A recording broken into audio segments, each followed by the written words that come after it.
Here we have a problem on proportion. Let's read the question. If 5x minus 3y divided by 5y minus 3x is equal to 3 by 4, find the value of x is to y. Okay, so here we have proportion because two ratios are equal. So using this proportion, we have to find the value of the ratio x is to y. Okay, let's take the given proportion 5x minus 3y divided by 5y minus 3x is equal to 3 divided by 4. Okay, we can simplify this one using cross product. That is this 5x minus 3y to be multiplied by 4, and here this 3 has to be multiplied by 5y minus 3x.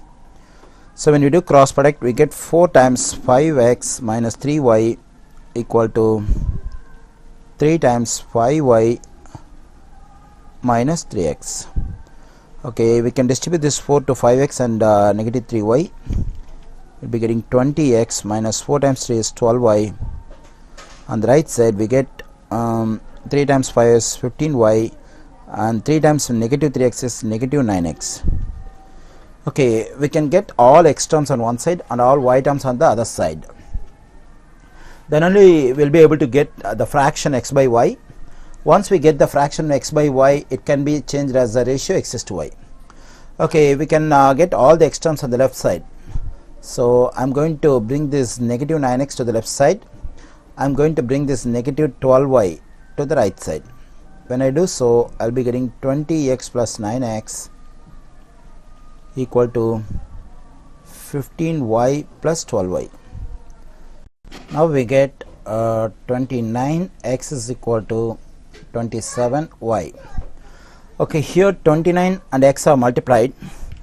If this 29 goes to the right side, it will become division, and here 27 and y are multiplied.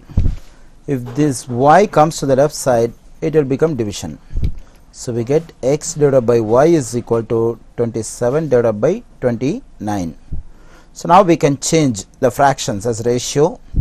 We get x is to y on the left side, and we get 27 is to 29. So the ratio x is to y is equal to 27 is to 29. So the value of the ratio x is to y is 27 is to 29.